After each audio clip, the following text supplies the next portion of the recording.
Late night, August 11th, 1951. Near the border between North and South Korea, a patrol of American soldiers of the 2nd Infantry Division prepare to move out on a mission to rescue the body of a fallen comrade captured and killed the night before.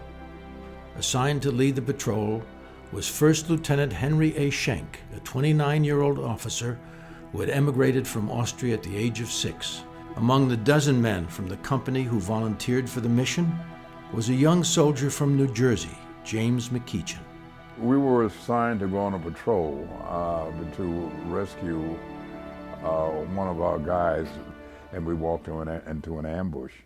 In an instant, the silence was broken by the crack of gunfire and the explosion of grenades, followed by the shouts and screams of wounded men. Fire incoming from all directions, one by one the Americans fell. Shot through the thigh, McEachin returned fire, all the while watching in awe as Lieutenant Schenk directed their desperate defense. I was the point man on the patrol. So my lieutenant just started firing and firing after we encountered the enemy, of course. Started firing and firing. This was the Lieutenant Schenk. He was the bravest man I'd ever seen in my entire life. And we were just annihilated. We were not exactly sure about what happened because there were only 2 survivors. It was me and this blonde-haired boy. I got wounded in both legs, and then the bullet fragment I still have here located between the ribs. Determined to assist his commander, the wounded McEachin desperately began crawling toward the lieutenant's position. A sudden explosion rang out. McEachin watched as Lieutenant Schenk, fighting to save his men, fell to the ground.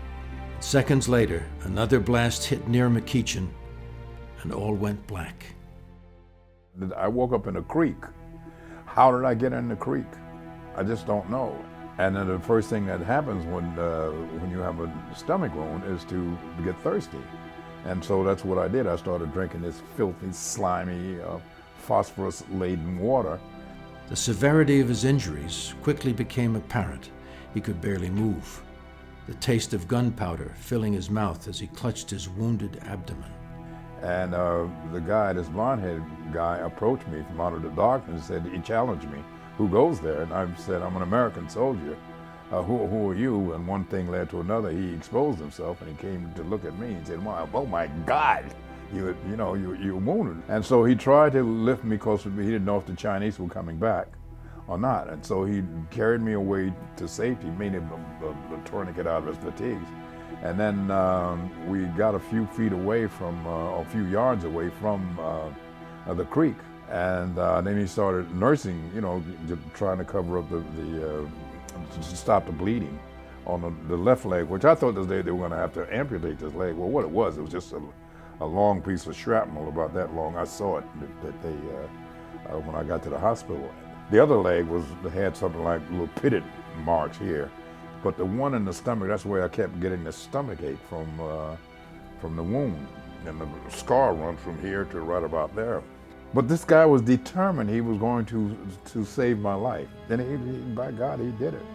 And he did do as I said. When I said to him, "I never got your name," and he got me down to set me down so that the medics could take care of me when we got back to our lines. He said, I said, "I never got your name." And he said, "I never got yours either. Maybe it's better that way. Sometimes names have a way of changing people." And then he just went away. James McEachin was evacuated to Japan and eventually returned home to the States. He would go on to become a noted author, an actor, and in 1973, he became one of the first African Americans to star in a primetime television drama with NBC's Tenafly. He never learned the identity of the soldier who saved his life, the only other man to survive the patrol. 54 years after his action, bullet fragments still lodged in his ribs, James McEachin's contribution would also be more fully appreciated, as he was awarded the Silver Star to go with his Purple Heart. I didn't deserve it. Lieutenant Schenk deserved it. The blonde-haired boy did as well, because he saved a life. If it hadn't been for him, I wouldn't be here today.